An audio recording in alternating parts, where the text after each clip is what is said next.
I'm your host, Michael Callahan, and wherever you might be now, this is where we go next. And I want you to humor me in a hypothetical. Imagine it's 2017. You've been given the task of running a presidential campaign for 2020. Your candidate has no previous political experience and zero name recognition with the public. You have to help get them on stage at the first Democratic primary debate on June 27th, 2019. Not only that, you have to get them to the debates 6 more times. So at the end, they're one of only 7 candidates on stage in a race that's going to field 29 contenders. Hell of a long shot, right? But our guest this week did exactly that and wrote a behind-the-scenes look that also serves as a how-to guide for the next hopefuls willing to bet against the odds. Zach Graumann is the former campaign manager for Andrew Yang's presidential campaign and the author of Long Shot: How Political Nobodies Took Andrew Yang National, and the new playbook that let us build a movement. Zach, thanks so much for joining us today. My pleasure, Michael. Good to be here. Well, what a coincidence. It's good to have you. So I have a little bit of a lengthy opening here because it is such a pleasure to talk with you. For the same reason, it was a joy to read your book. As a little bit of background for you and our listeners, my first exposure to Andrew, and by extension, the presidential campaign you were managing at the time, was via the Joe Rogan podcast in February of 2019. I don't think I'm alone in that regard.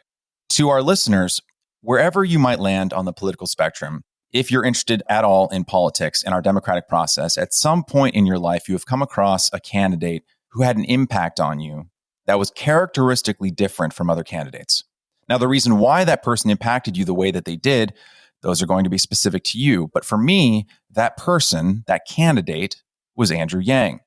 He was able to speak to important issues facing our economy in a way that was wonky but refreshingly unpolished, and understood technology on a fundamental level that I had never seen before. More than anything, and I think this goes without saying, my biography and Andrew's are quite different in many ways. I saw myself in him. There was a line from Andrew's closing statement in the 5th Democratic debate in Atlanta, Georgia in 2019, as he was explaining the problems facing our country and how to solve them. He said, quote, "Now, my first move was not to run for president of the United States because I am not insane," end quote.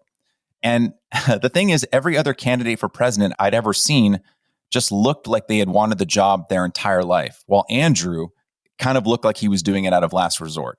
And during the course of our conversation, I'd love for you to share with our audience how a campaign team that in August of 2018 consisted of 5 people with an average age of 26 and a, quote, combined years of political experience that totaled exactly 0, end quote, less than $75,000 in the bank, a campaign logo that Business Insider called an abomination, and a stump speech that felt more like a PowerPoint presentation given to a small office full of wary onlookers, reaches a point where by October of 2019, was raising hundreds of thousands of dollars a day, had 100 paid staff members, were holding rallies to 7,000 plus supporters at a time, with 3 million followers across social media, and declared by CNN, quote, the hottest 2020 candidate this side of Elizabeth Warren, end quote. Or in your words from the book, quote, our ragtag and inexperienced campaign team outlasted and outperformed 4 senators, 4 governors, 7 members of Congress, 2 mayors, and 1 cabinet secretary, end quote. Well, thanks for having me. It's fun to hear that said out loud because it just brings you back. Like, this was a journey. So good to be with you. Happy to unpack. And I think my big message for your listeners as we go is like, for us to do that, when we objectively had no business doing that, we had to have been on to something. And so I wrote the book not only because the story was fun, but also because I just thought there was stuff we learned along the way and we did that our competitors weren't doing, that certain businesses and organizations aren't doing now that they should be doing, because the game's essentially changed, right? The internet, social media, and its effect on us have changed the way we operate, both politically, in business and marketing, and the works. So excited to chat. Yeah, and to your point there, Zach, I think there was a lot of synergy between how Andrew's campaign, the campaign you ran with Andrew, and how businesses can run in the 21st century are very much alike. The ways in which a campaign is run, a brand identity is created. You talk a lot about brand identity in the book, which we'll get to in a second. How news is spread is fundamentally different in 2022, or in your case, back in 2018, 2019, than it was even 5, 10 years prior. And that's what was really interesting about your book, was how you were able to leverage these fundamental changes that were happening specifically on the technological level so that you could get Andrew Yang from a name recognition of basically 0 to a name recognition that put him on the primary debate stage along folks like Joe Biden, Elizabeth Warren, and others. So Before we get to October 1st of 2019, a seminal date in the book, I think we need to start all the way back in 2010, when you had to choose between two job offers that would take your life in entirely different directions. Either working with special needs kids in New Orleans for Teach for America for about 35 grand a year, or working on Wall Street at UBS Wealth Management for 6 figures. Now, ever since you were young, you wanted to make positive change in the world, but you were fresh out of college and $200,000 in debt. I very much relate to that. Walk us through your decision 12 years ago and how that ultimately put you on the path to meeting Andrew in 2014. Yeah, it's kind of an interesting background. My mom was a teacher. My mom was actually a special ed teacher. And my dad was an engineer, like a builder. Some entrepreneurial vibes, but was the bigger provider of the family, right? But it was a middle-class family. But I always grew up like interested in the like intersection of nonprofits and for-profits, right? Like the builder in me like solve problems, like the engineer in me, but also like the bleeding heart, like my mom, like save the world type. And I was very curious how they work together.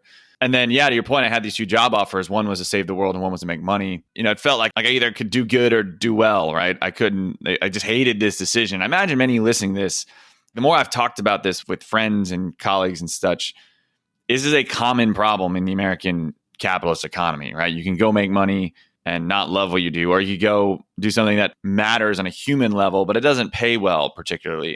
So as much as it was like a painful decision, it was easy enough because I had a ton of debt. And TFA, they're great. Teach for America, they do give you some student loan subsidies, but it wasn't 200 grand's worth, but that way. And even when I got the Wall Street salary, it took me like 7.5 years or so to pay. It was a bear, right? When I worked on Wall Street, I started volunteering a lot. I was passionate about education, started volunteering in a school down in Brooklyn, and I ended up starting an org called Suit Up. Suit Up helps increase career awareness for kids, and we do these business competitions. Like UBS, we sucked at volunteering. We do park cleanups and soup kitchens. And the kids I was working with, they didn't always know why they were there, right? Many of them wanted to be like an athlete or a pop star, or like didn't really have any sort of real purpose to why math class mattered for, let's call it college or a career. So we do these one-day business competitions where we bring like 20 employees from Goldman Sachs into a school in Brooklyn, or bring the kids into their office. And we work for a bunch of different companies. Said, hey, you're the CEO of Nike today, and you've got to create a new Nike shoe for the company. So divided into teams, and they're coached by the Goldman employees to pick a target market and design a new shoe and create a marketing campaign, create a commercial. And you got middle and high school kids, depending on the level of kind of advancement for them. And then the winning team, they pitch their ideas to judges at the end, and the winning team gets real money, like the real world. I swear by this, still do. I'm obviously biased, but it is 50 times, maybe 1,000 times better than the way we're volunteering in the United States of America right now. It is exciting. For the company, it's simple, exciting, it's impactful. Like you get really into it. It's a little competitive. It's fun. And the kids, it blows their mind. It really does. I've had kids write their college essays on this, pursue careers that they never knew existed before. I've got teachers crying to me like frequently, writing like wonderful, like moving letters about how we really are reaching the kids that you don't always get to reach. So a long way of saying I started this organization, Suit Up, while I'm full-time at UBS. And we started getting more and more companies to pay us to run their volunteer days. And instead of quitting, I was fortunate I had a boss like, hey, before you jump, because I still had some loans, he's like, why don't you check out our client philanthropy services team, which wasn't really a team. It was like one guy who was great. We help the wealthiest people in the world, we're UBS clients, give money to charity, because giving money to charity is actually at a very high level, very difficult. To give away $100 million plus, it's a champagne problem for sure, Michael, but it's complicated. If you want to have real impact and not blow it and that sort of thing. So long way of saying, but I ended up there, and that's in that world is where I met Andrew. Before we get to that moment when you and Andrew met, I want to take a quick detour with you about how I think volunteering is sort of fundamentally broken in our country. Because please, Michael, I'll go all day. We make the whole pod on this if you want. I'm a huge fan of what you were doing with Suit Up, because the best volunteering experience I ever had was when I worked here in Los Angeles for an organization called the Young Storytellers Foundation. And it was sort of spiritually similar to Suit Up. It basically paired mentors from the film industry with either fifth graders, middle schoolers, or high schoolers. I always was working with fifth graders. I just liked working with kids that age before kind of puberty kicked in and made them slightly more annoying. But when I was working with like 11 and 12-year-olds at what you would call these at-risk schools in Los Angeles that had, I guess you could say, under-prioritized arts programs, what we did was it would take 10 of us folks from the film industry, and pair us with 10 kids at a given school. And over the course of an 8 to 9 week program, only 1 hour a week during their lunch break, basically, we would pair up with these 10 kids and guide them through writing their first 5-page screenplay. Oh, wow. That's cool. And each hour sequentially was dedicated to a different part of the task, right? So what is 3-act structure? How do you make a character that comes to life? Why are details important in telling your story? But beyond that, beyond just teaching them the how to tell a story, everything else was completely under their control creatively. So they could tell any kind of story they wanted. There were no restrictions aside from, hey, no violence and no cursing. But beyond that, they could tell a story of any kind they wanted, which led to some really fantastical ones. The one that still sticks in my mind is it was called Super Secret Penguins versus the Atomic Bomb. This was back in, I think, 2012 or 2013. And the story was about Secret Service penguins who worked for President Obama, who had to save the world from an atomic bomb being set off by evil Mr. Peanut Head. Wow. You remember the specifics, man. And these stories were fantastical and amazing and brilliant. And what stuck with me so much, Zach, and I imagine you have a similar story or similar stories from Suit Up, was I'm trying not to get emotional even talking about it. I haven't volunteered with them in years, but it's like right there at the surface. I realized very quickly that this was the first time that many of these kids had ever written something that wasn't a school assignment, that was fully 100% fundamentally their vision on their terms. And they had never even considered writing or storytelling as something that they could do. And for me, as someone who came from a creative background, who always saw writing as something that was natural and could come easily and was just a natural path that I could pursue as an adult, seeing these kids over the course of 8 weeks, just 8 hours, go from sometimes reluctant to even be a part of it to by the 8th week, when we would go around asking the kids over pizza, what was one thing that you would like to change about young storytellers? And we got so many kids giving the exact same answer. The one thing they would change is that they wished it would never end. Aw. And excuse me, sorry. No, yeah, that hits home, man. Did not expect to get emotional, but I haven't spoken about it in several years. But anyway, Zach, that's all to say that although Suit Up is in many ways a different enterprise, what I think the connective tissue there is that when you expose children at whatever age to the opportunity to think about their own future in a fundamentally different way, I think that's one of the best ways that you can volunteer and one of the best ways that companies synergize with volunteering. I think in so many ways it's more effective. Not to say that soup kitchens aren't effective, but I think that thinking about volunteering as either soup kitchens or some kind of for-profit business as if they're two distinct lanes rather than something that can be merged to give kids better opportunities. Right. Anyway, long-winded way of saying that I think what you were doing with Suit Up was great. And I imagine you had similar experiences. I mean, you're preaching to the choir. I completely agree. So you got to think, like, you picture me, I'm 25, 26, I think I'm on top of the world, but I'm talking to the wealthiest people in the freaking world, right? And it was frustrating to me because as much money they had, they were still struggling to solve some of these problems. And so often in philanthropy, we treat the symptom and we don't treat the cause. And so like your point on soup kitchens is so wonderful. And this is like the caveat that everyone has to make. Nothing wrong with you making it, because we all do. It's like, oh, there's nothing wrong with soup kitchens. I'd push back. Like, there's nothing wrong with helping people. Great. But you're just treating the symptom, right? Like, people are hungry and you have to feed them. Now, how do we, quote, teach them to fish, right? Like, how do we eliminate the need for soup kitchens, right? That's the stuff I'm interested in, that like social engineering stuff. And when it came to education, it drove me bonkers, because on one hand, like, there's a lot of studies on active learning versus passive learning, and it's very simple and great teachers do it all the time, but it's the difference between teaching a kid math and teaching a kid to build a bridge, or asking a kid to build a bridge, right? And to your point, like teaching a kid, like, use adjectives, use creative writing, or like, hey, write a movie script, right? Yes. It's totally different, flips it on its head. And that's what Suit Up does. Like, they learn like, oh, this is why I need math. I need to know how much my shoe costs, right? And then how much I'm going to pay for it, right? Right. This is why I need to use descriptive adjectives, because I have to describe my shoe to somebody. You take the abstract and you make it tangible in a way that connects what they're doing in school to something they can become later as an adult. Absolutely. Education would drive me nuts because, one, there's that piece. And two, education is not rocket science. We're not curing cancer. We're not trying to colonize Mars. We're not trying to live forever. We're not trying, like, there's so many more difficult challenges we have.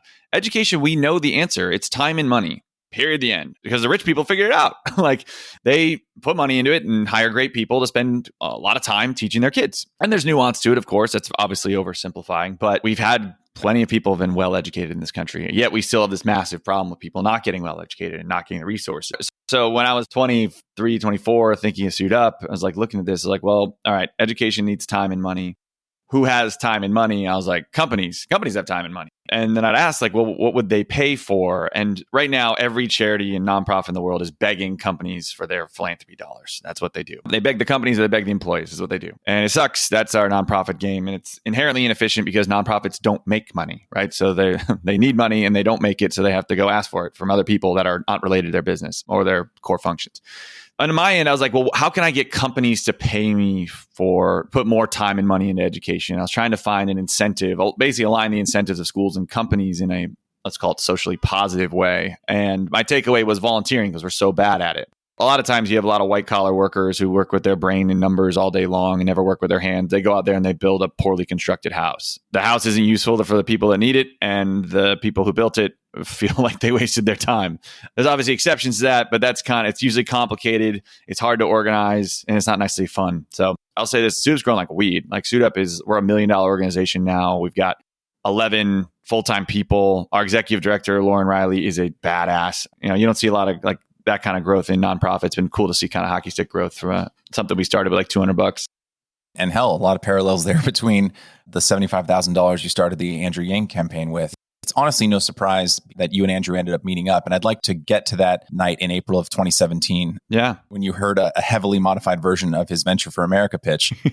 It makes total sense to me because the synergy between what Andrew was attempting to do with Venture for America, what you were doing with Suit Up, and I think the synergies between around the campaign of making capitalism work for the average American, those all seem of a piece to me. So it's no surprise that that was something that was driving you even as a 23, 24, 25-year-old. To take it to the book, you wrote, quote, "My journey as a completely inexperienced campaign manager for an unknown candidate began, perhaps unsurprisingly, with a completely ridiculous idea. A ridiculous idea that nevertheless cut through every other thing that was laying claim to my attention and got me to deeply, fundamentally care about it. This idea got me to care so much, in fact, that I quit my job to embark on an adventure that I'm not sure anyone could have been truly prepared for and that I definitely wasn't," end quote. So that night in April of 2017, you'd heard Andrew pitching Venture for America many, many times in these rooms full of potential donors. What was it about that modified pitch that threw that curveball that changed the trajectory of your entire life?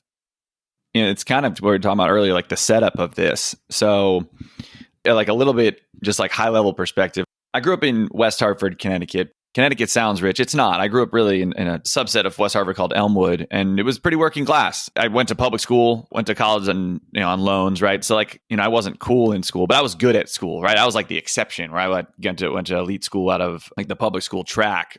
I knew my friends were not, that wasn't the path they were, like I had to fight to do a different path than a lot of my friends and peers. So I had since then, probably, even graduating high school, 2006, 2008 or so, that the regular economy wasn't particularly working. I mean, heck, it wasn't really working for me. I had thousands of dollars in loan payments a month, right? So it sucked there too. And then I was meeting with the people who had all the money, and they, one, seemed miserable. They didn't seem that happy. And Andrew wrote about that in his book, actually, More on Normal People. But two, they weren't really able to solve a lot of the problems too. Either they didn't see it, they didn't understand it. And I was like, nothing, it was like where I'm at, like nothing's working. And I'd worked with Andrew because he was a really prominent social entrepreneur. He wasn't popular from a national standpoint, but if you were in the philanthropy game, you knew Andrew Yang. Venture for America was close to unicorn status, if there's such thing as a unicorn nonprofit. Like it grew really fast. They raised millions of dollars very quickly. People loved it. They had a lot of young people and energy around it. Mayor Bloomberg spoke at their gala like a couple of years in. Like they were legit. And so I had brought him to speak to clients. Clients loved him. I'd heard that Venture America spiel hundreds of times, probably dozens of times. I was networking. I just paid off debt or was about to pay off debt. I was looking whether I stayed at UBS or found something else. I wasn't sure. And Andrew came in to this dinner kind of unannounced. It was like a 15-person Jeffersonian roundtable discussion. It's like a fancy way of saying, I don't know, rich people sitting around in a circle and talking about a topic. Jeffersonian sounds much more prestigious. Yeah. Way cooler, right? Yeah. I mean, look, this is a healthy, there's a book called The Generosity Network that talks about this is an effective way to get people passionate about something and eventually open their wallets to donate. So I'm at this thing on the future work. Andrew shows up unannounced. And instead of the Venture for America spiel, he talks about automation. And this is what I love about Andrew. He's like, look, your listeners, you guys, maybe you're political, maybe you're the left, you're the right. I consider myself a moderate. It's tough for me to even pick a team. But Andrew's message was correct, at least his diagnosis of the problem. And you could disagree on the solution, but you have to think as big as he was. But the diagnosis of the problem was that we're automating away the most common jobs in the United States. And he just went off and he's like, here are the top 5 job categories in the United States, like clerical work, admin work, which is mainly call centers, retail, food services and food prep, like hospitality, truck driving, and manufacturing. Half of American jobs are made up in those 5 categories.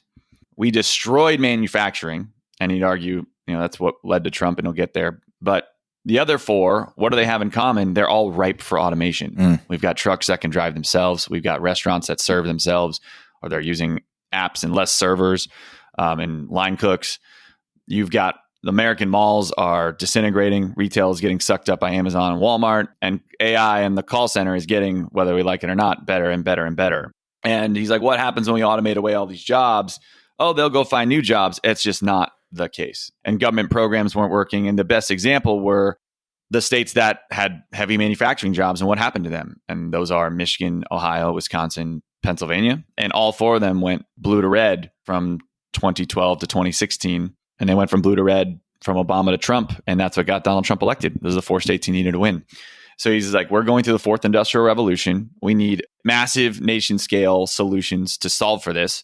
And so I'm running for president on a platform of universal basic income. That's what he said.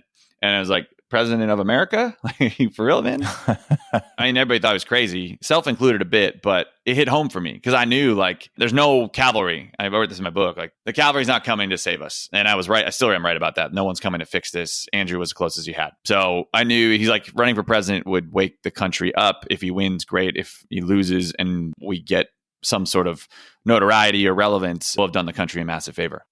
Before we move to 2018 and the friends of Andrew Yang's tiny little campaign headquarters in Manhattan, I'm going to reference a book that I reference probably too much on this podcast, but it's a book called Making Movies by Sidney Lumet. It was one of the first books that was actually gifted to me when I first started in film school all the way back in 2007. I'm Googling it.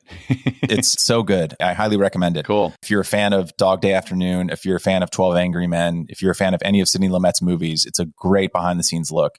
But there was a passage in it that really connected with me as a young filmmaker that I think is true for things like political campaigns as well. He went on to say that ignorance of what is and isn't possible is a necessity for becoming a filmmaker. Because if you were aware of all the things that you didn't know and all of the things that you couldn't yet do, you would never take the risk into such a tumultuous lifestyle like being an artist, right? Barrier to entry is so insanely high to be successful in an artistic field like that, that if you were aware of all the things in front of you, you would never do it. So ignorance is a fundamental aspect of actually taking that leap.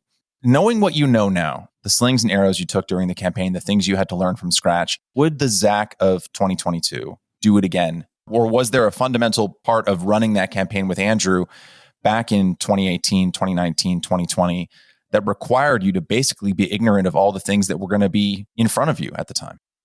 I love that quote. I love what you're saying because it's so true. There's a certain level of ignorance, naivete, if you will, and arrogance to like do these crazy things. Here's what I'll say. Like, knowing what I know now, would you do it again? Hell yeah. It was an awesome run, right? If you just say it that way, right? I talk about this with Andrew during the race, and we still joke about it. It's like, if we knew the amount of obstacles we'd had to face at the time, if someone told us like all the negative, would we have done it? The answer is probably no.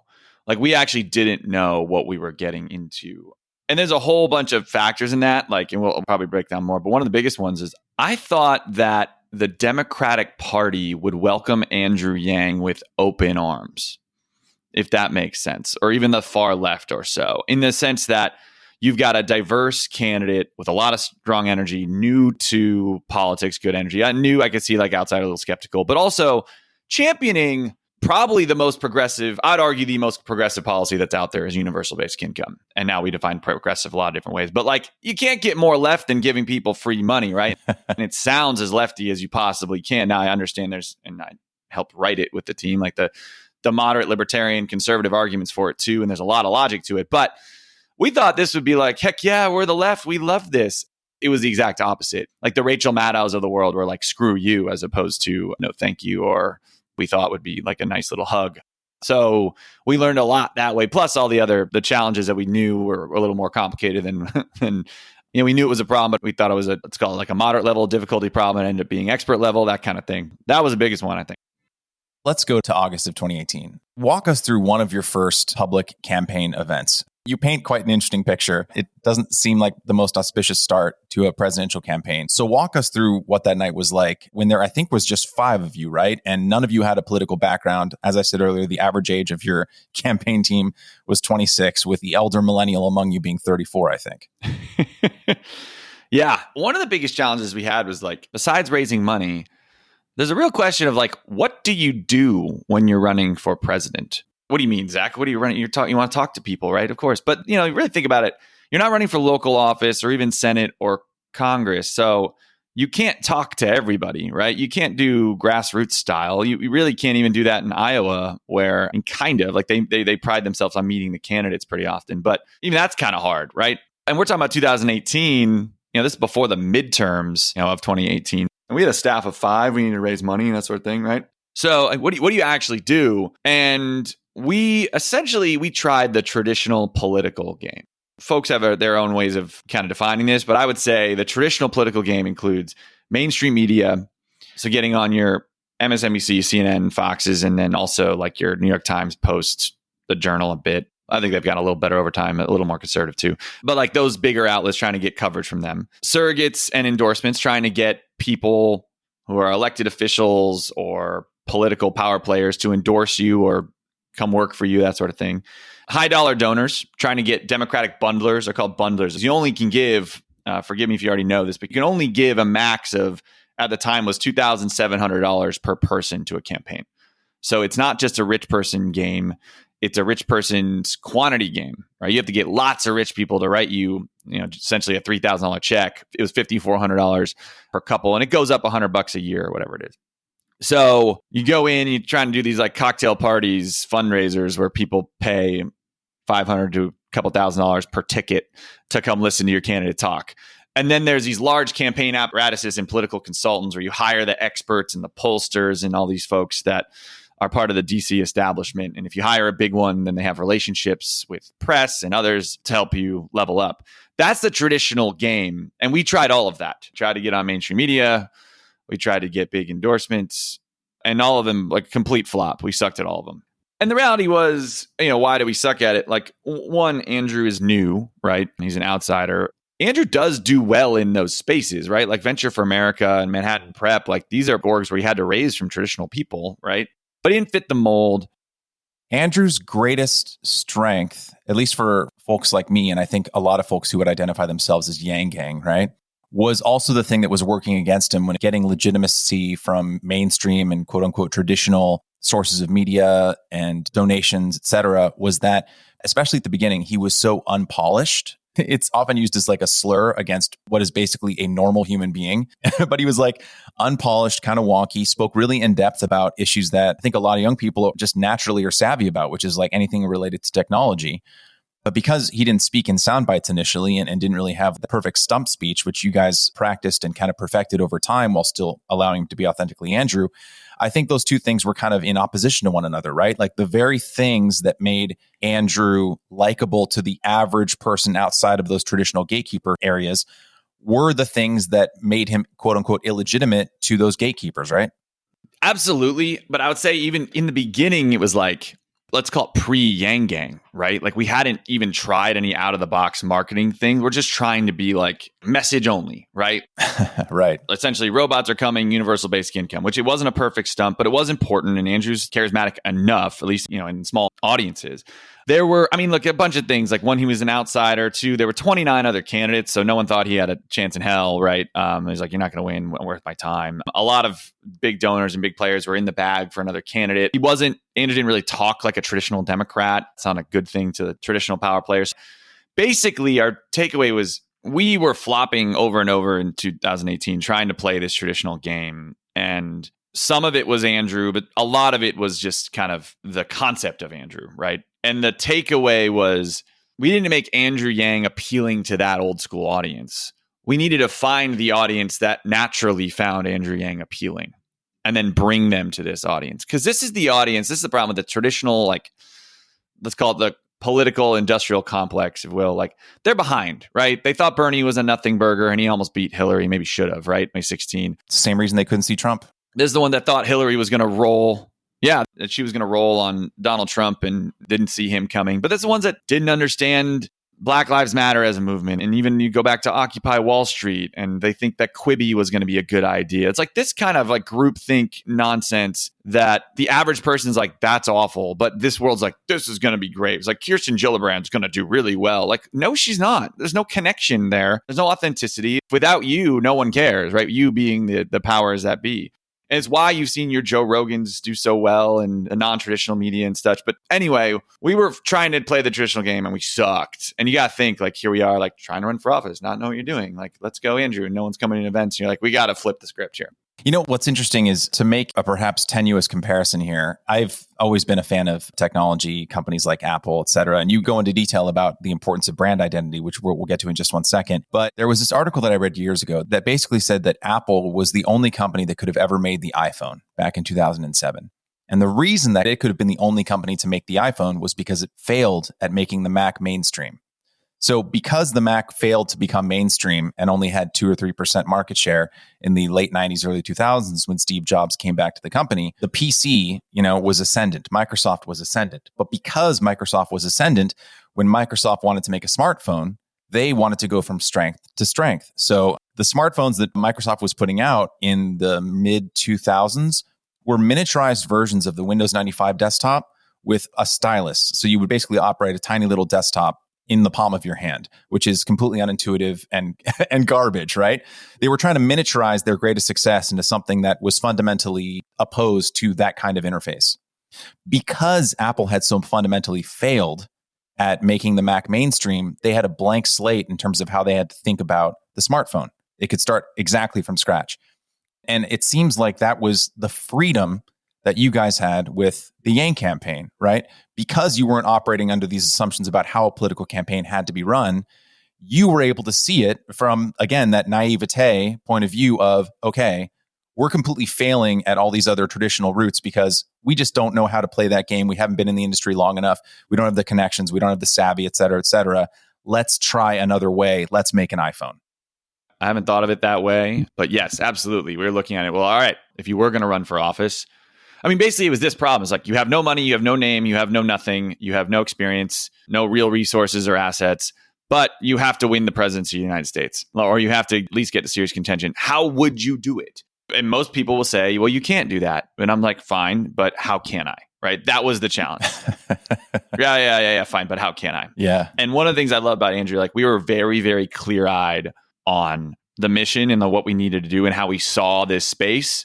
And I'll tell you this. Someone asked me the other day, I've been doing some book events around the city and such. And we did one, and one of our early supporters said, hey, you guys seemed at a certain point, you could see like the campaign kind of got its swag, its moxie. And she asked, when did you feel like you somewhat knew what you were doing? You know what I'm saying? Because most of the time we're like throwing stuff at a wall, like no idea. But when did you get more confident? And no offense if there are Elizabeth Warren fans on here. I'm not going to say anything bad, particularly about her as a person or things like that. But I would say this was the moment. So Liz Warren in 2018, it was right before the midterms. I think it was October of it, 2018. She dropped this video explaining her Native American heritage, which was awful in so many ways. I mean, you could argue it was smart to get it out of the way for her selfishly so that she could say, well, I addressed it with a video and maybe that was the strategy. But I don't think it was. I think it was, this is us planting the seeds for our presidential run because we've proven to everyone that we really are Native American. It was just so bad and it was so out of touch and so painful. And I remember sitting there with the team and we played the video on the TV in our office and I stopped. I said, guys, I want you to remember this moment right now because apparently the smartest minds in the Democratic Party and creatives and leaders think this is a good idea. We should never doubt ourselves for a second. We have to be confident in what we know is right and what makes sense. So that was my, okay, we got this. Like if that's what the best of the best are doing, we have to be better. Look, I like Roger Lau a lot. I thought they actually ran a really good campaign and I thought they were branded really well. And I thought she was always on message and she's super talented. Regardless of what you think about her policies, she's a very talented politician. But it was just that moment. I was like, these guys aren't all rocket scientists. And it's not rocket science. So it's a marketing game. And I think we can do better than that. But yeah, we had to play a different game. Clearly. And it paid off. I don't want to go down a Elizabeth Warren rabbit hole, but I do think that there is a connection between what you said and why Andrew's campaign connected with people. And not to say that Elizabeth Warren's didn't, but I think that if the Elizabeth Warren who wrote the two income trap. If that person, being authentically herself, had run then, I think that things would have gone considerably differently. And my point being is that I think the traditional political machine, so to speak, I think because the old school minds, the traditional way of thinking still operates to some extent, and even more so 4 or 5 years ago, that there is a quote unquote certain way to run a campaign and the candidate has to be a certain kind of way and they can't be too, authentic, and there's a certain way to be authentic and hot sauce in my bag and all these other things. It actually, by trying to put on a faux type of authenticity that is workshopped and put through forums, et cetera, I think it ends up sapping away the very thing that made that candidate popular in the first place. When I first came across Elizabeth Warren, I think in 2009, I found her super compelling, regardless of how you feel about a given political candidate. And I think this is universal, what we're saying here. Regardless of how you feel about Cory Booker, Elizabeth Warren, Andrew Yang, et cetera, there is something that happens to people who enter politics. And I think Andrew has largely avoided this, but there's something that happens to people who reach a certain level of success in politics in which the very thing that has made them likable and successful in the first place starts to become modified by the traditional political apparatus, which I think ultimately does them a detriment.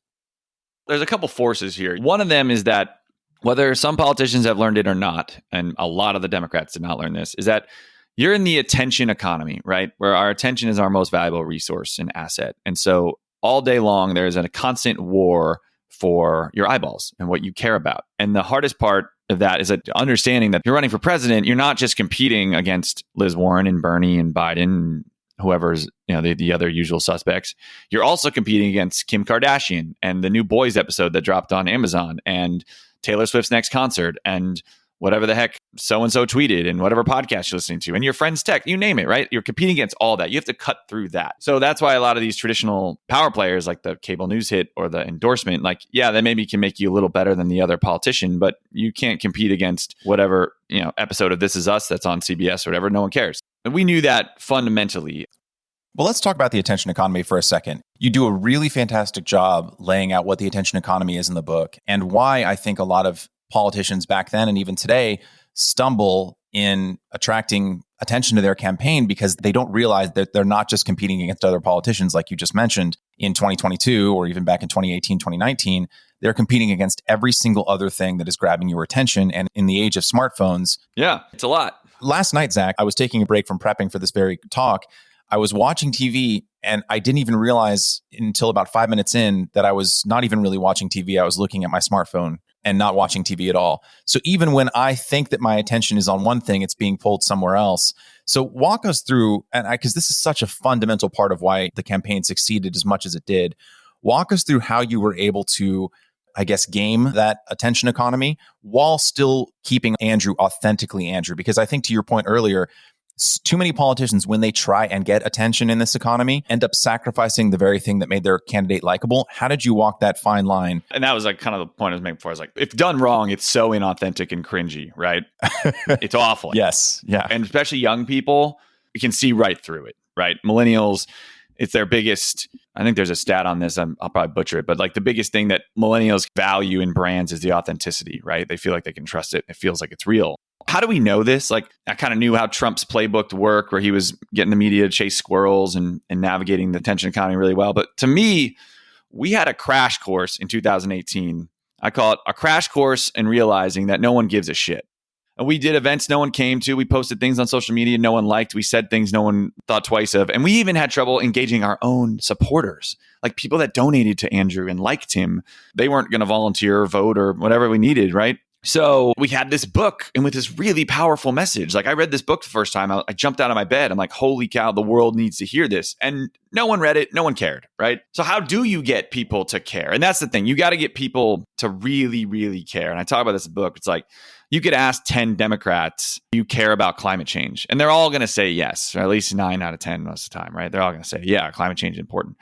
But what percent of them are going to volunteer or wear a climate change t-shirt or donate to a cause or XYZ? Very, very little. They don't really care about it. They say they care, but the reality is they don't. Push comes to shove, they're still going to buy the SUV and, leave the water on too long. And it's because we don't care. And that's not a bad thing. I think people correlate that with being an asshole. Not usually. It's just you care about the things that are important to you, that you identify with, right? And that's your kids and your passions and your hopes and your dreams. We basically had to flip the traditional brand identity in marketing. So a lot of people know what your brand stands for, maybe heard the term brand identity. And that's, your basic will be Coca-Cola's got the red and white cursive lettering or the polar bear. And that's what Coke is, right?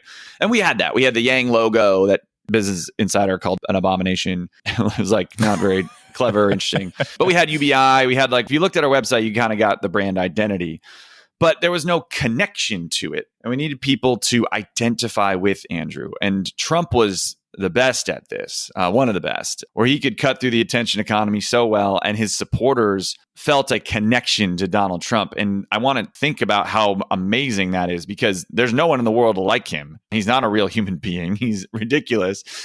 His hair, his tan, just his physical appearance in general. But people felt that he represented them. Yeah. And that's because he was really, quote, honest in quotes, right? But when people were talking about who they were supporting in that 2016 Republican primary, it was, I'm voting for John Kasich, or I'm on team Chris Christie or whatever. But when you said Trump, what did you say? You're like, I'm MAGA.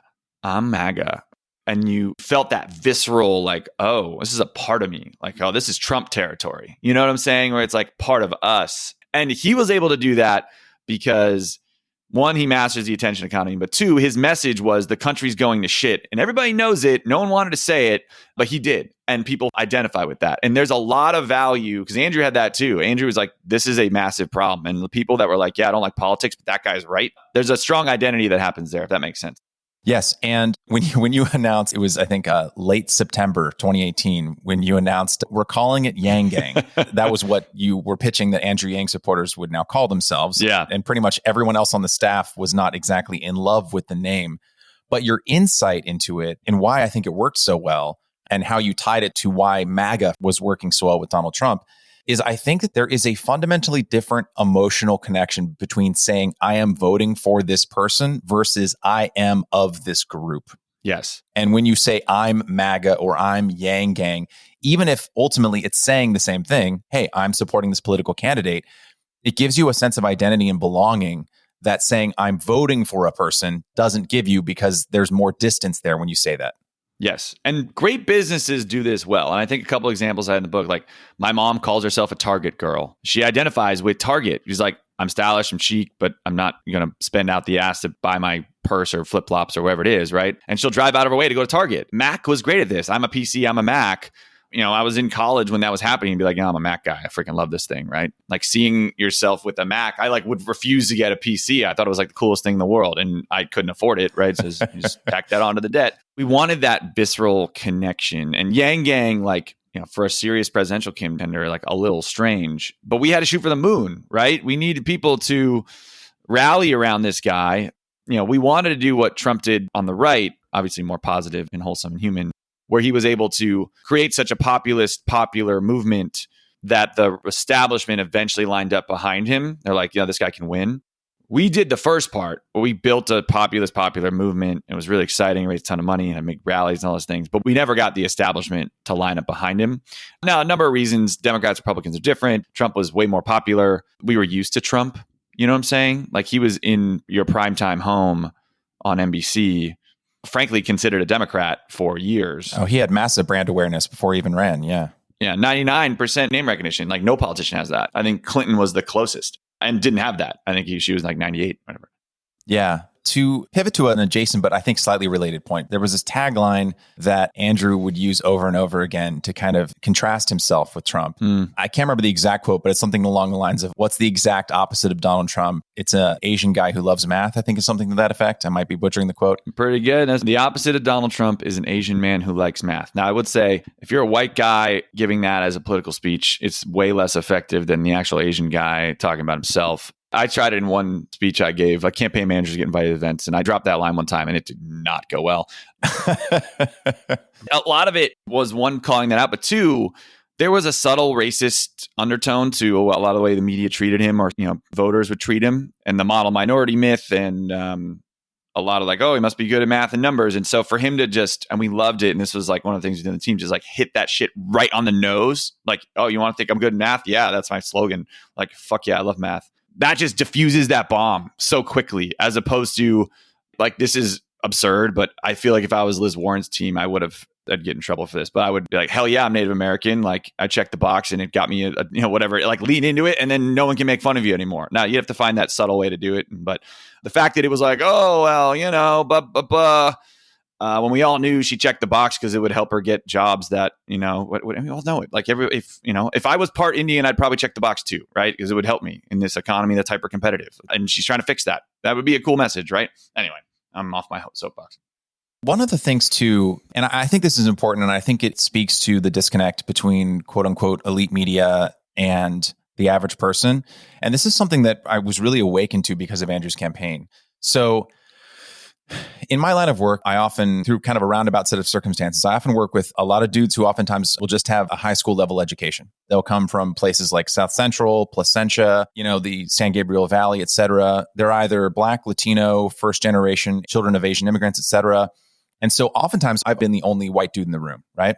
And I say that because the way that these quote unquote, how the media, I guess would put it, men of color, talk about each other and joke with each other as a way to diffuse any potential ethnic tension that might be there, is that they lean into the quote unquote differences by making fun of them, by making fun of each other, right? In a way that's lighthearted, in a way that's self-aware, in a way that isn't hostile, in a way that reminded me, growing up in a predominantly between 90 to 95% white suburb in the 90s, that my friends, I'm half Armenian, half Irish.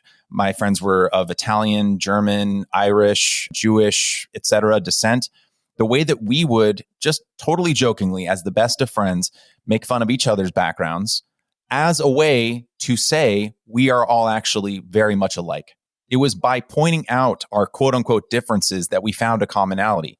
And so it was really interesting for me to see that line drawn between my experience as a kid growing up in the 1990s in a predominantly white suburb, my experiences as an adult, as the only white dude in the room, watching dudes of Latino, Asian, Black descent, et cetera, do the exact same thing. I promise I have a point here. One of my exes, I was in a long-term relationship with her. I was born in America, but grew up in Hong Kong and Beijing. And so I would oftentimes go to these weddings with friends of hers. And again, I'd be like one of the few white dudes in attendance.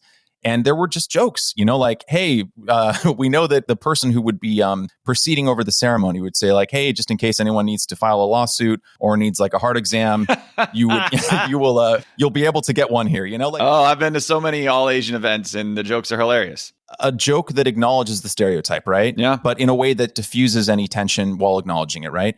And so when Andrew would joke about those things, right, especially, and this is key, and I think this really fundamentally matters in increasingly diversifying society. When he would make a joke like that in front of a middle America, predominantly white crowd, I actually think that he wasn't catering or kowtowing to racism or whatever, or leaning into whiteness, as a lot of times the media would say. He was doing something that I would see the working class dudes that I work with do. It's something that is oftentimes fundamentally American. It's acknowledging a difference to diffuse tension and achieve commonality. Does that make sense? Yes, absolutely. I think the left's gone too far on this, and there's a difference between actual racism and slightly racist jokes amongst good friends or good colleague. Or, I don't even call them slightly racist jokes, maybe slightly racial jokes, right? Yeah, it's like a meta racial joke, yeah.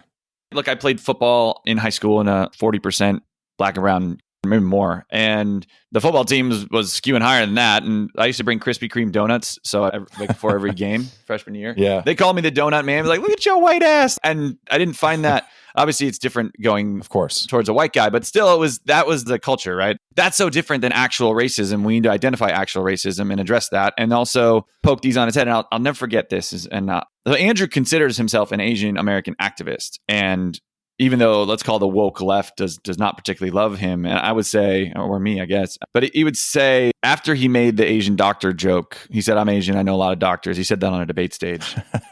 Yeah. He got a lot of pushback from a lot of Asian American activists on the far left. And so he sat down with them. He listened, and some of them are really aggressive. And they were saying, you are perpetuating the model minority myth and you're setting our race back. And he says, look, respect that you have your opinion, but he said, and I'll never forget, he said this, and he was a little frustrated in his tone. He's like, you can say that I'm perpetuating model minority myth by making math jokes, but it's not the model minority for Asian Americans? Running for president. I remember that. Raising millions of dollars, standing next to Joe Biden and Kamala Harris on that debate stage. Like, what you're saying is fundamentally ridiculous. And yes, I understand I don't represent all Asians, nor should I.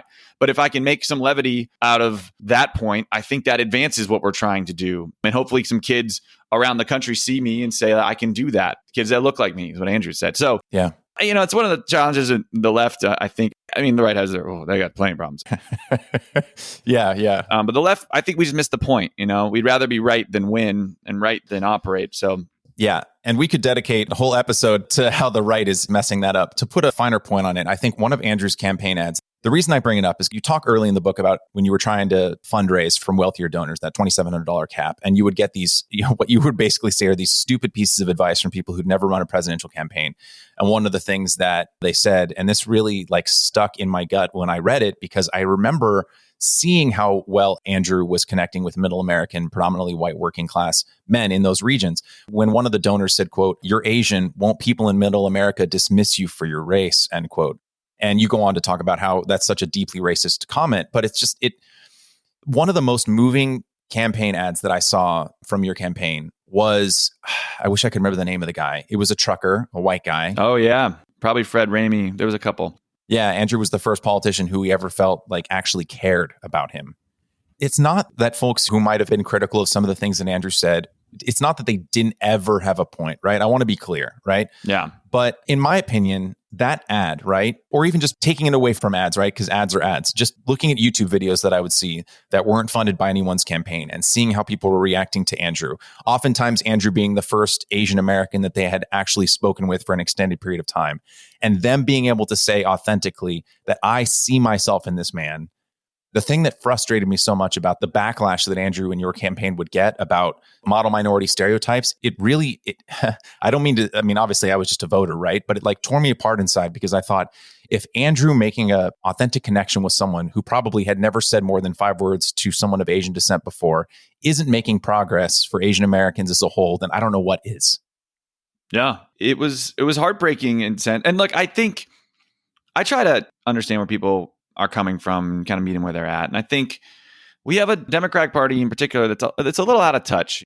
Our economy has accelerated in certain areas and really left a lot of people behind. And the lifestyles that you have in New York City or Chicago or LA or some of these big cities is so different than the lifestyle you have in Iowa or Michigan and Alabama and middle part of the country. It's just an easier narrative to dismiss those folks as behind the times and racist and uneducated or XYZ. But I don't think most people have that lived experience, maybe some instances. But from a lot of time I spent there, I found a lot of amazing people who are just trying to make their life a little better, right? Yes. And most don't care about left or right. So Andrew was able to cut through that. I think the number was 40-ish% of Andrew Yang voters wouldn't have voted for anybody if it weren't for Andrew. And by the way, the Democratic establishment hated that. They thought that was a bad thing.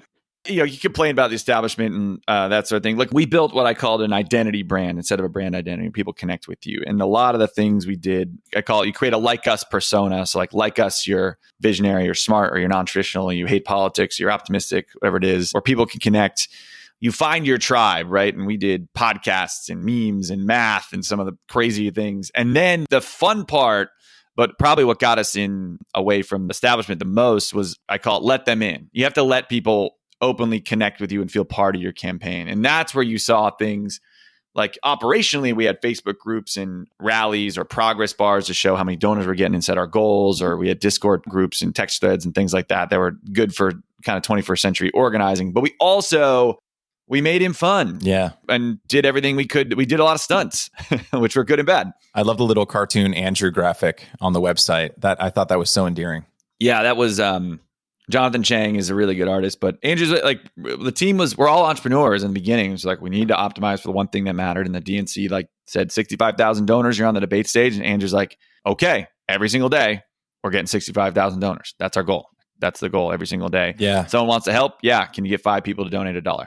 That was such an engaging part of the book, by the way, when you realized that this was our way in. Yeah. It was basically either 65,000 unique donors, or it was 1% in 1% in 3 polls, which we probably were not getting. And it was so great how you kind of broke it down, how like you basically focused all of your attention on that one single goal so that everything you were doing was fed through that give us $1 mantra. Yes. You want to meet Andrew? Can you give us $1? Like, hey, you want to do this? Can you get 20 people to each give $1? Yep. And it was so interesting watching you break that down throughout that chapter about how you filtered everything through a singular focus and how that ultimately got you to the presidential debate stages. It's wonderful because in politics, we were struggling so much because we are operators, we are entrepreneurs, and there's usually like key variables that you optimize for, like your KPIs or wherever you're just focused on, we got to get this done.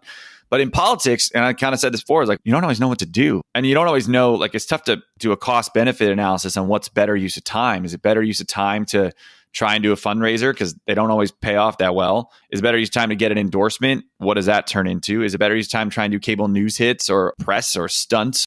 Where do you do? But this was fun. It was like, hey, well, we're dead if we don't get on the debate stage. So 65,000 donors. There were so many politicians, frankly, this was the craziest part. I wrote about this. Like, most of them didn't do it.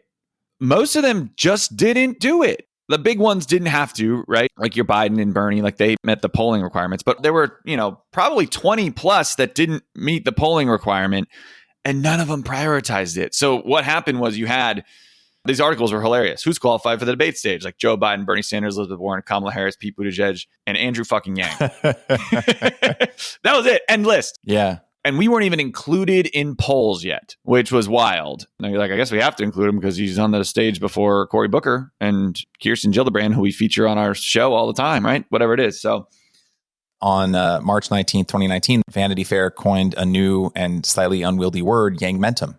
I love that. I blew that one up on the wall too. Yangmentum. But speaking of Yangmentum, the fact that none of you came from a traditional political background, you were able to make these aha moments, right? The singular focus on, oh my God, all we have to do here is focus our attention in this one spot and we are guaranteed to get to X, right? As opposed to going in 6 different directions to hit all those quote unquote traditional campaign avenues. I want to speak to podcasts, right? Because again, that's how I first discovered Andrew via Joe Rogan. And there is this quote from Longshot that I actually copy and pasted to my dad yesterday because it is so breathtaking. I want to read an abridged version of it for our listeners here because it'll gobsmack you.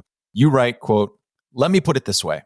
By the end of the campaign, we had booked Andrew on every single major primetime broadcast, cable news outlet, and late night show in existence. And combined, we raised $0 from all that time. At best, our appearances drove some mild traffic, 1,000 to 3,000 people per show to our website. Then, on February 19th, 2019, he went on the Joe Rogan Experience, and within 1 week, we raised $250,000, almost as much as we had raised since the campaign started. By the end of that February, nearly 2 million people had viewed Joe and Andrew's 2-hour conversation on YouTube alone. The audio version of the episode had been listened to by over 10 million. 1 month after that episode aired, we had raised nearly $1 million with an average contribution of $13.14, end quote. And again, I just want to hammer home that all the appearances on cable news outlets, primetime broadcasts, late night shows, you raised $0 from that. But one appearance on Joe Rogan after he had appeared on Sam Harris, I think a month prior, you raised $250,000 in a week. I'd love for you to just speak a little more about how podcasting came to play such a vital role in Andrew's campaign and why exactly you guys decided to pursue that route in the first place. What is it? Desperation breeds innovation, or necessity breeds innovation. We're like, we got to get on the Rachel Maddow show. We got to get on the XYZ shows. And we'd get on and then nothing would happen. It was so disappointing. Like, oh, that was a waste. We shouldn't have prepped for that. I think things have changed. And one of the big numbers it's really scary to look at is a decline in institutional trust. We pretty much have lost, we being American citizens, have pretty much lost trust in all of our institutions, particularly the younger generation. And many of them, it's deserved. Like a lot of our institutions have failed us. You can go to the military from Guantanamo Bay or the financial system in 2008 and beyond, politics, healthcare. I mean, you go down the list, like there's these institutions like people don't particularly trust.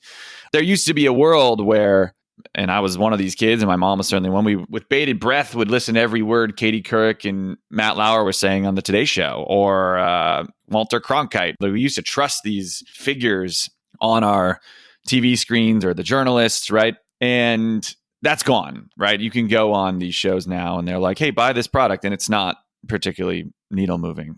There's some exceptions, right? But not a lot. Where a lot of that trust has gone in personal connection, it's gone to podcasts. And podcasts are so intimate where, you listen at your own pace, your own speed too. You can speed them up or slow them down, right? It's in your ears. You feel like almost you're part of the conversation you're listening. It's slow. You can unpack ideas and you can really get to know somebody. I'll say this. I wasn't really heavily involved in the mayoral race when Andrew ran, but I was somewhat involved but I was doing this podcast with Andrew and the press was looking to just destroy us at all turns. And they were looking to destroy me in particular. Is anyone related to Andrew? If you can't get Andrew, you get his staff, right? And they paid staffers to listen to every podcast episode we'd done.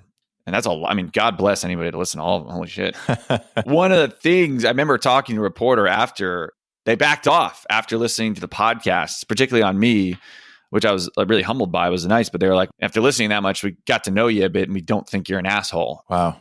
I say that, like, one, if you're going to turn a journalist off of writing a shift piece on you, you've done something right. But you do get to know the person. Yeah. And so when Joe Rogan's like, wow, I like you, this is cool. Like, how do people help you? And you get to plug that, people go.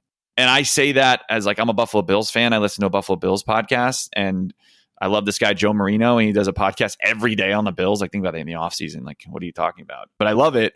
And when he's like, hey, like, I'm doing this charity fundraiser, that sort of thing, I'm way more compelled to donate. You know what I'm saying? I feel like I know the guy. So it was just such a better medium. I think we should do presidential debates on podcasts. And I pitched that to the DNC chair and they looked at me like I had 6 heads. So I don't think it's happening anytime soon, y'all. But I did try. Honestly, it's only a matter of time, whether it's in that form or another. Probably a YouTube show or something. I don't know. But yeah. I think that one of the reasons to yes and you, Zach, that I think podcasts carry such a weight with listeners, I can probably tie it into my experience as a freelancer in the film industry, right? Because I'm a freelancer and I work in what I call in shorthand, the vouch economy. So I haven't shown my actual resume to almost anyone in over a decade because I get almost all my jobs through vouches. And what that means is I'll work at one company for X amount of weeks or X amount of months working on some kind of ad campaign. And then someone will call me or reach out to me and be like, hey, I heard from so-and-so that you worked on this and they liked you. Do you want to work over here? Right? I mean, they might have seen my work on my website, but I got a call or got a connection because someone vouched for me. And in my opinion, when someone appears on the Joe Rogan Experience or Sam Harris, or name your favorite podcast, right? Whatever it might be as the listener, when that host has on a guest, especially if this isn't some kind of mainstream, like backed by blah, blah, blah, that's a vouch. When a host that you care about, who you trust, vouches for someone else before that guest has even opened their mouth, that is a ton of goodwill. And I think that helped Andrew a lot. There's a stupid rule in politics. It's like if you're explaining, you're losing. Yeah. But I found with Andrew, if he was explaining, it was positive. I don't know if we were winning, but you could go on a podcast and unpack some things. I mean, the debates are awful. I hate calling them debates because they're not. They're scripted reality TV series, if you will, relatively scripted. I mean, you kind of play your part. And if you don't, they'll shiv you. And there's pros and cons of that. Which is why, by the way, Andrew's fourth wall breaking statement about why their reality TV hits so hard. Oh, yeah. We timed it well because you just watch the whole thing. Like if you break it at the wrong time, you just kind of look like you're kowtowing or you're trying to be cooler than you are. People don't like this per se, but Donald Trump was the best at this. It's not close. It was like there was the debate where I guess Megyn Kelly was coming after him in the first debate. And like Megyn Kelly's like, you've called women pigs, XYZ. And he interrupts her. He's like, only Rosie O'Donnell gets a laugh. Like she punches the question away and says, how do you expect women in this country to vote for you? And he's like, he literally just deflects the question. He's like, we don't have time for this because we're losing. And if you make me president, I'm gonna make America great again. And obviously he didn't answer the question, but it's just like F you on message. And that's how good debates are. Like Andrew would get terrible questions all the time. And we're like, deflect, back to message, and hammer it. And Trump was the best at it. And he's objectively, like no one wants to say it, but if you ignore how dark he is, he's funny. I mean, Andrew had some humor at plays as well. That's the hardest part I've learned and is trying to like, there's a lot of people very, very passionate about how Donald Trump's the root of all evil, they'll say, but there's things he did that were really effective. And we tried to use them without, complimenting him too much, if you will, because I'm not a big fan. But there's a reason he won, right? He's wildly effective at a number of things, particularly navigating the attention economy. We still talk about him and he's not even on Twitter anymore. Yeah, I totally agree. Speaking of Andrew kind of learning to use this feels even weird to say, but some of Donald Trump's best tactics, if not Donald Trump's rhetoric, one of the things that really stuck out to me was, I think it was after the first kind of mock debate you guys put together. You guys were in a room after, I think what you admit was kind of a poor showing by Andrew during the mock debate. And you and probably Matt Shinners, who's with me, I think. Yeah, you and Matt were in a room for about 30 minutes while Andrew was standing outside. And you guys were kind of breaking down how it went and how are we going to approach Andrew about this and how are we going to talk to him about how he can improve, et cetera, et cetera, et cetera. Finally, you open the door and you start to talk. And then Andrew just kind of lets loose on you and Matt. And he chewed us out real good. But what came after that and how that kind of actually brought all of you closer, I think that was one of many points in the book, if I'm just to be frank, that really stood out to me because what came through the book was just what a close relationship and friendship that you and Andrew had and have, which felt really deeply authentic in a way that I don't think maybe a lot of campaign managers' relationships with their candidate necessarily are. And it felt like a friendship first and foremost, where you guys could be really raw and truthful and honest with one another and even say some harsh words from time to time. But it all came from a place of wanting the best for each other. Am I on point with that? Absolutely, man. It's like one of the greatest things I got out of this was a relationship with someone I really admire and who knows me really well. And I know him really well. Andrew jokes because most of the time, if you run for office, the candidate and the campaign manager end up hating each other.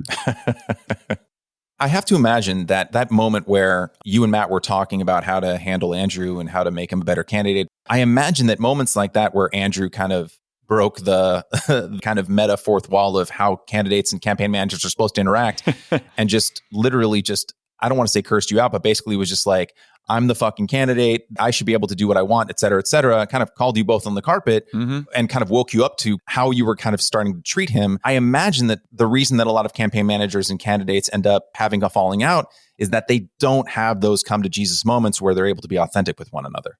Oh, yeah. Or it's just, as a campaign manager, you're many times the bearer of bad news. Don't shoot the messenger. Yeah. Like the first or last line of defense between you and the staff. So like think about this. The staff, depending on the campaign, it can be from 10-person staff, 2-person staff to, for us, it was like 300, right? At the lower volunteer level, they see Andrew as a god. They're volunteering and they're field organizing, they're trudging through the snow. They're in some ways fans and supporters, right? Who are now working for the campaign because they love the message or candidate. But at the senior level, they're pros. So they see Andrew as like a product, right? A vessel. And so they will be really cold in their feedback. So they'll be like, he was fucking terrible, or he can't do this. He's got to stop doing this. He's got to comb his hair better, blah, blah, blah, blah, blah, right? And then whoever is talking to the candidate needs to somehow massage that message. So sometimes they don't really massage it. They just give it to them straight. And sometimes they sugarcoat it too much. But the reality is, like, your relationship ends up being, you have this one person that just criticizes you all the time with everything you fucking do. And that's awful. And so I was in this position many times because I was deciding whether I wanted to, campaign managers, it's too many jobs. It's a ridiculous role. No Fortune 500 company would put all this. You put it under a CEO type, but it's like having the CEO who's not really in charge because the candidate's at the end of the day really in charge, right? There's management of the candidate and there's management of the budget and operations. And depending on the campaign, one of the two is more important or more of a priority, but it's usually the candidate. So I picked most of my time with the candidate on the road because our messenger was so vital to our success. And, had like a campaign chief and other senior leaders that managed the day-to-day in HQ. So there's that constant battle, right, between road and headquarters and what the candidate's doing or not doing and that sort of thing. And yeah, it's tough to keep a positive relationship if you're shitting on the guy all the time. Yang had developed into a much better debater, like so much better after 3 or 4 weeks of coaching. And we're getting closer to the debate and we do a mock. And he was good, like way better than he was before, but he was still not good, And so we're like trying to find a way to massage this, and we took too long, and then he just chewed us out. He's like, this is ridiculous. Like, you guys are acting like I didn't help will this thing, like you make me like a puppet. Like, that's not who I am. That's not this campaign. And he was right, totally right. And that, opened us up to like letting Yang be Yang, like being authentic overall. And that's how we kind of wrote that breaking the fourth wall. We had a really good comms director at the time, was from West Virginia, like really knew how to speak to people at that level. And she helped us write that thing. So Andrew jokes, like the fact that we like each other speaks to, still, when you're supposed to have hated each other after an election like that and a race like that, speaks to like the deep bond we've established over time, Yeah. I want to kind of circle back to the very first debate that Andrew did when he was seemingly at death's door. He was so ill. It was one moment in which kind of the insanity of media coverage actually kind of worked in your favor, because although Andrew's first debate performance, largely because he was so ill, I mean, you go into great detail into how he was basically bedridden. You almost had to wheel him onto the stage. But because he chose not to wear a tie, even though his debate performance wasn't stellar. It wasn't anywhere near what it was going to be a couple debates down the road. Almost all of the media coverage focused on the fact that he didn't wear a tie. And that's one instance, I guess, when you could say the kind of ridiculous media narratives that get spun about a candidate works in your favor. I want to circle back to what you said earlier that I think our audience should really take a moment to kind of sit with, which was what you were saying about during the mayoral race. Basically, there were journalists who were out to character assassinate you. They were going through your podcast appearances with the sole purpose of trying to literally destroy your career until they found out that you were actually a decent guy and called off the metaphorical dog, so to speak. Because again, you did not come from a political background. You had never run a campaign before. What was it like, just like on a human level, right? Obviously, you have to probably steel yourself against this stuff as a campaign manager. But what was it like experiencing the narratives that were getting spun about Andrew, about you, about your campaign during 2018, 2019, that were not just inaccurate, but were so wholly removed from the reality as you were experiencing it that it almost seemed like someone was writing about someone entirely else? What was that like to actually experience? And actually, how did you make yourself okay with it, right? Like on just a human level. It's a really good question, and probably the most important part, because we kind of lose our humanity in this process. Like, we're just so quick to just trash somebody online or in an article, and you're like, that's a human being. Now, sometimes people deserve it, but not always, right? And it was so weird. We went from completely anonymous to no one covering anything we did to eventually people covering not everything we did politically, but anything we did on a human level that was out of, any mistake we made for sure, right? Covering a lot of our stuff. The short answer, it was like kind of terrible. The hardest part for me was right after we qualified for the debates. So this is like April 2019, maybe. There was a numerically very small, but it was a subset of, let's call it alt-right and far-right, call them what they are, Nazis, if you will, that loved Andrew. They loved the free money situation. It was really crazy because they were white nationalists and he's an Asian American. Yeah, weird bedfellows there. Yeah. Yeah, it was like some of the more progressive policies out there. It was ridiculous, frankly. But the press loved this because it fit their narrative of, oh, our system's still working. The only reason he made it was because of internet trolls, right? This guy's just a clown and people are trying to fuck with the system. So this is a joke and we can dismiss it.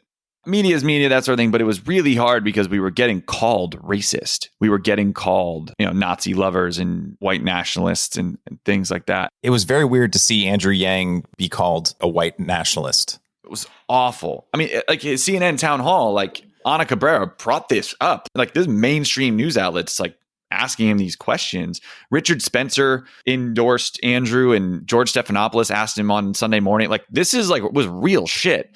And Andrew was so nonchalant about this, which I think I understand why, because he's like, I'm not a white nationalist and I'm an Asian man. This is a ridiculous narrative. It's not going to stick. And I think he was right, except from a staff level, we had to live it, right? So this is the human part you were talking about. Like, I'm trying to ramp up a presidential campaign operation. I'm trying to hire people, right? And people were not coming here or kind of ghosting us after 2 or 3 interviews because they don't want to work for a guy who's being accused of being racist, we're losing talent. The staff is like, I don't know, where the volunteers are. You've got some assholes coming in the volunteer group and other nice volunteers being like, I don't want to work here, right? We had these pink hats that were really popular in like the internet culture, is like the pink Yang vaporwave hat. Yeah, it's pretty cool hats. They were amazing. They were so cool. But you had, a range of, my grandma thought it was cool, to actual Nazis putting it on the Pepe the Frog meme in their profile picture.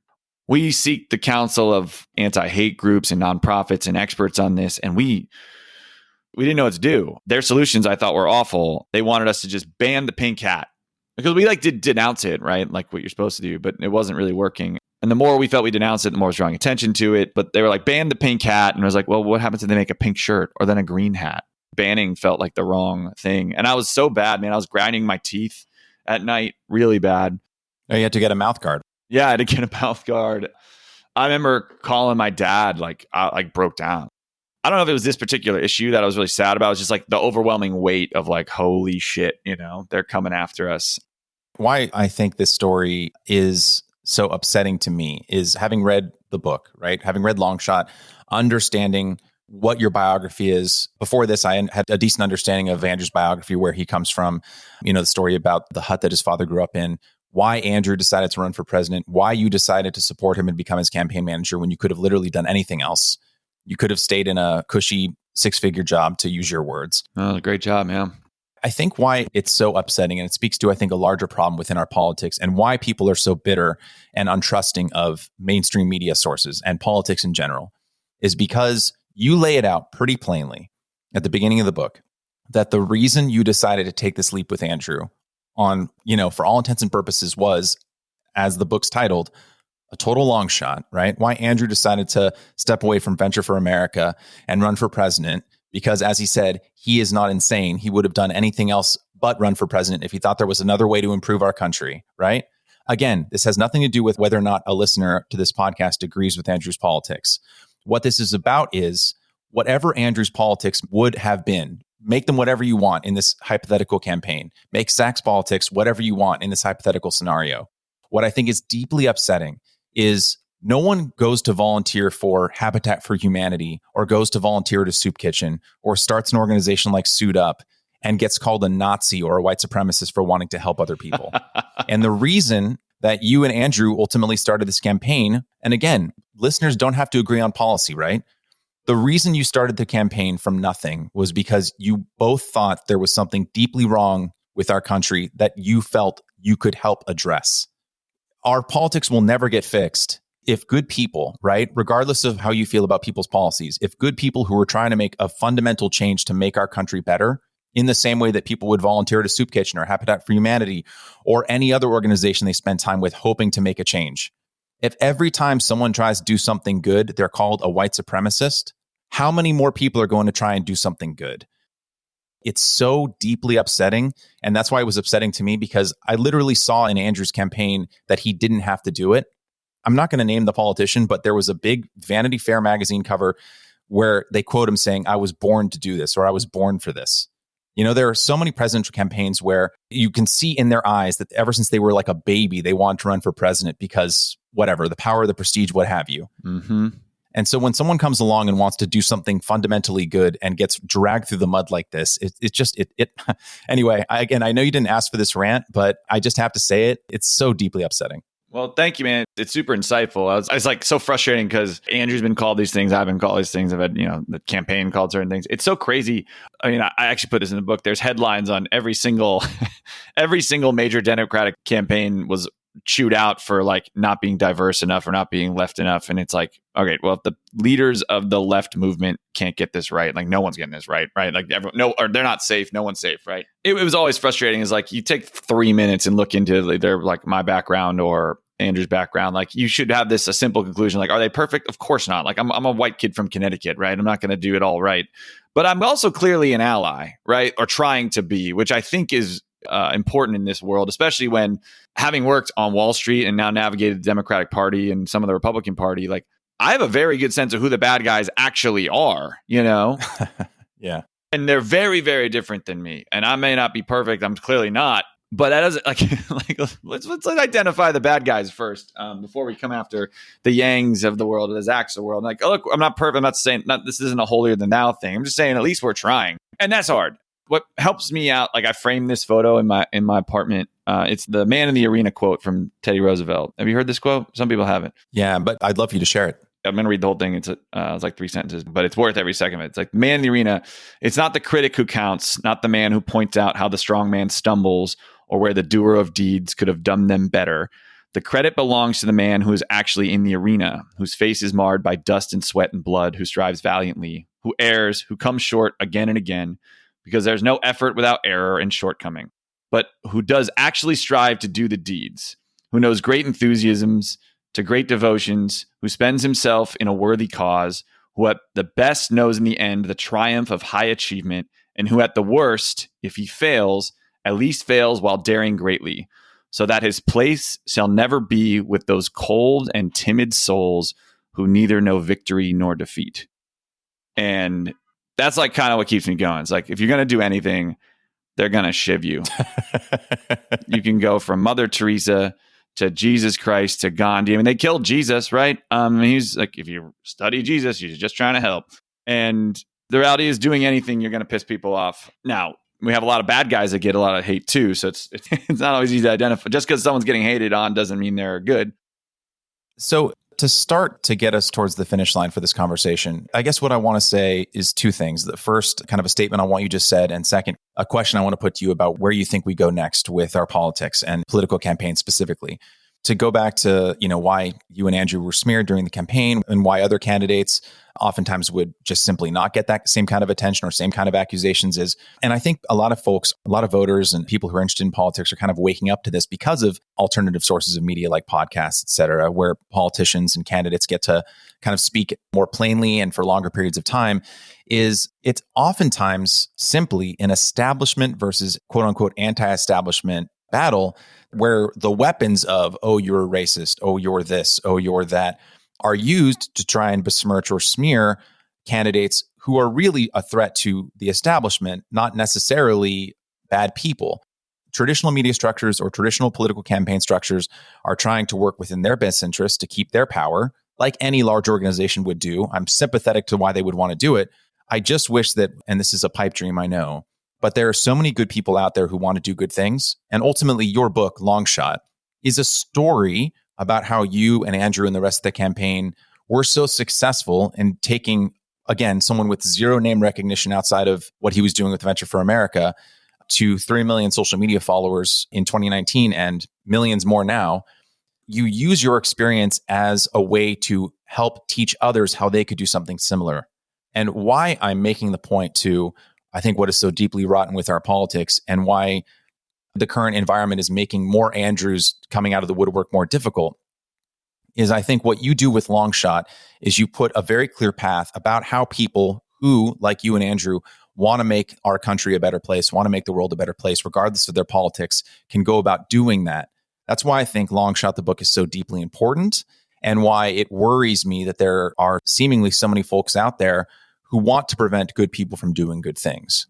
I think that's well said. And I think what I try to do in the book is essentially three things. One, like in no particular order, like the crazy story of how it happened is still fun. So that's like part of it.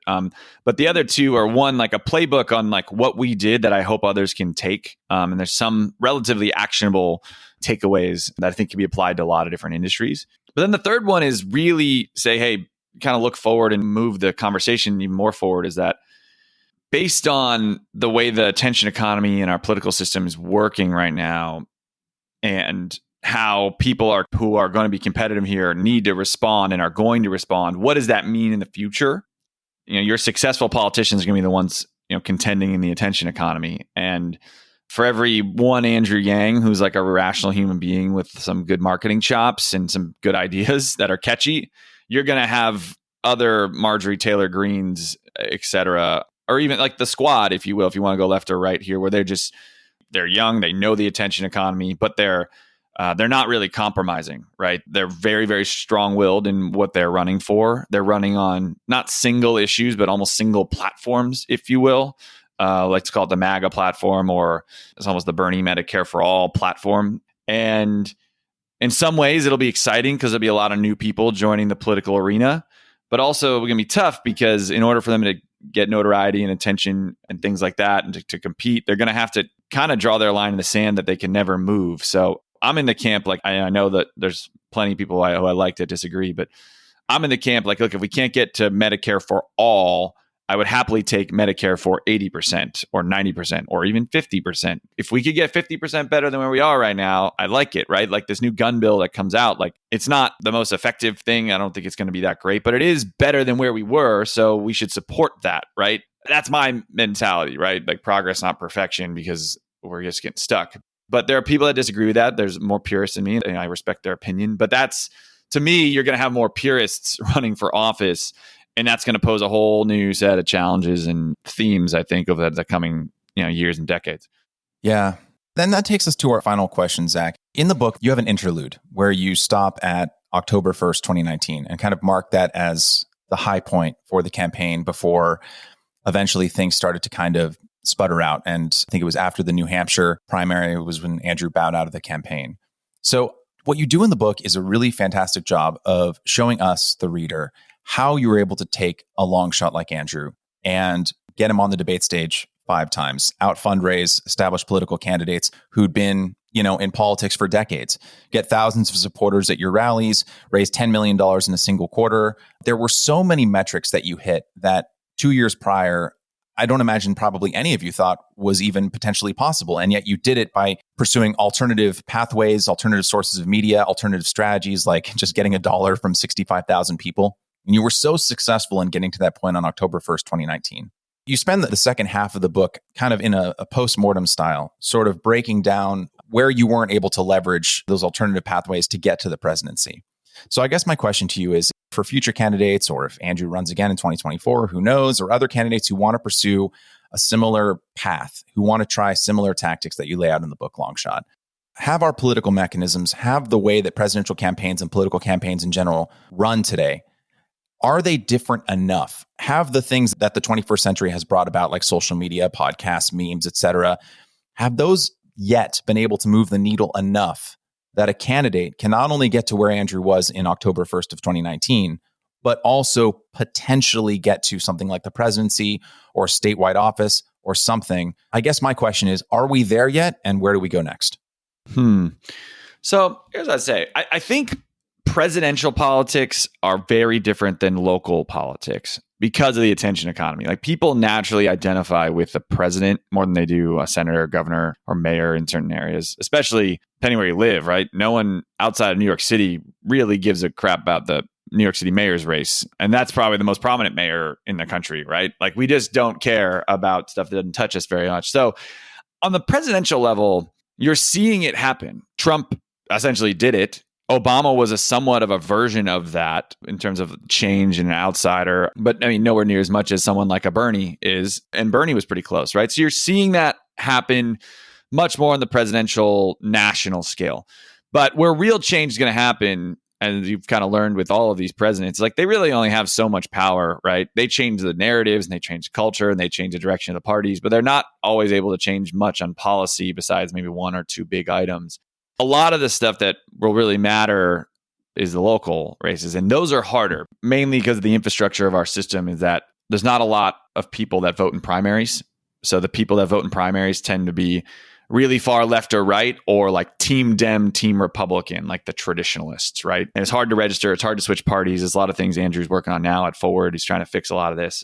So the attention economy matters a lot there, but a lot less because you don't have to really break through as much because you're not trying to get the average person or a casual person. You're trying to get diehard Dems or diehard Republicans who are already watching local news and reading about the race and things like that. I mean, Catherine Garcia in the New York City mayor's race was at 2% and not raising any money. And then the New York Times endorsed her and she went up to 20+% in a couple weeks.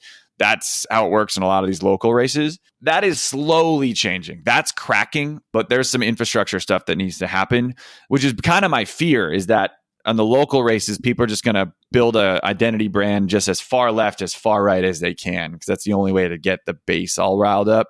It's tough to be almost like Andrew was, a bit of a moderate and stand out if it's not a bigger race. I hope that changes over time. That's what you're going to start seeing this. It's going to play out differently by tier, right? Local city council races, mayor races, Congress, Senate, and then up to president.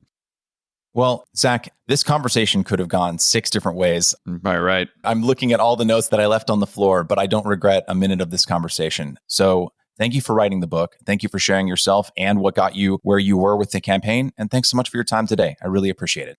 My pleasure, man. I'll say this, that I know you're a marketer full-time or making movies and videos and cool stuff, but you're a very good interviewer. This was fun. So whether it's a side hustle or a full-time job in the future, I'm excited to see where you go. Thanks so much, Zach. That means a lot. Thanks for having me, man. Seriously. Tune in July 19th for a conversation with Chris Smith and Jack DeSena, co-creators of the High Concept sketch comedy channel, Chris and Jack. Thank you for listening. And wherever we go next, I hope you'll be there too.